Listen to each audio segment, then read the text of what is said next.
You cannot overcome something which does not exist. Right now, are you in fear? Right now. That I may say something damaging. Is it the fear? Every moment of your life you're in fear. So, when you're not in fear, just stay like that. Because to create fear, you have to use excessive imagination. To not be in fear, you don't have to do anything. Fear is happening because of excessive imagination, things that have not happened, you're creating. What may happen in your mind happens in 1,000 different formats, and most probably it never happens. The things that you feared, take 100 things that you have feared, probably 99 of them never happened, isn't it? Yes. So your fear is always about that which does not exist.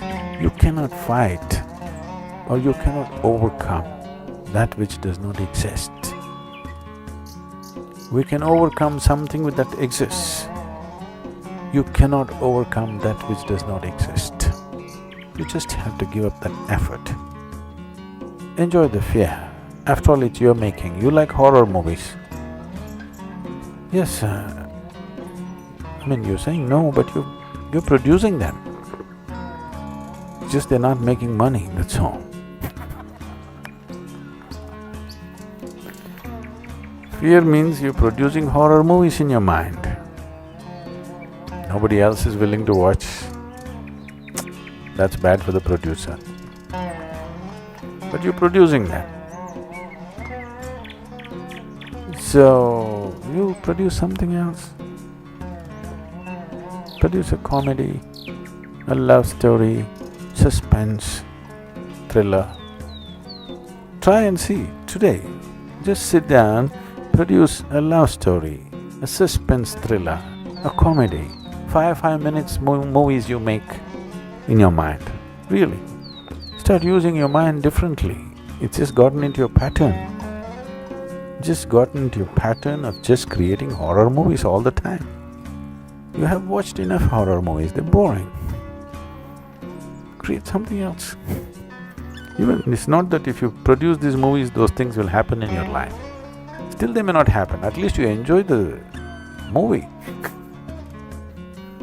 In reality it may not happen, so what? At least you enjoy what's happening in your mind. If you cannot enjoy what's happening in the world, isn't it? That much privilege every human being deserves, isn't it so? Even if the world is not kind to him, at least his own mind should be kind to him, should produce some nice movies. So if you look at it, what happens within a human being is entirely caused by him or her within themselves.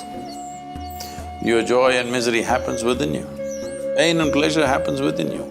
Right now, actually, even what is light and darkness happens only within you. Because what is light for you is darkness for some other creature. This is all the way it is happening within us, or in other words, the very basis of your experience is within you. When the very basis of experience is within you, should you not determine what is the nature of your experience? If you did determine what is the nature of your experience, would you make it pleasant or unpleasant for yourself? Definitely pleasant. If there is a choice right now within you, either to be blissful or stressful or miserable, what's your choice? Definitely to be blissful. So this ability to exercise this choice is something that we have not spread across in the society. We have not brought this into our children's lives.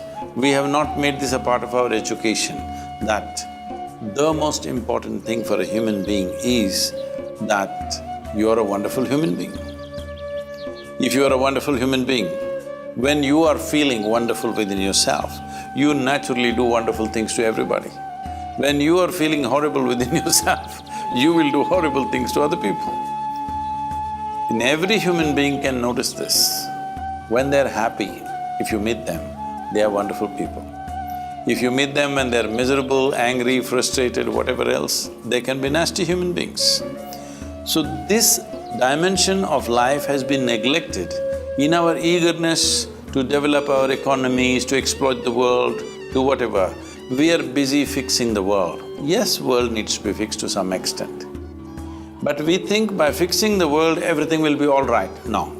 We also need to fix this human being. Fixing this human being means we have all gotten committed to individual identities and prejudices. From the simple aspect of gender, we are the same species, but gender has become like two different species. Nations, ideologies, race, religion, all kinds of things have divided and fractured humanity in so many different ways. It is time that we instill this in our children and the future generations that life happens as one big whole. But it is the magnanimity of the creation that it gives us an individual experience, but actually it's happening as one whole. Either we understand this now, or we will anyway get it when we are buried. When we are buried, we all become part of the land. Same soil, isn't it? Yes.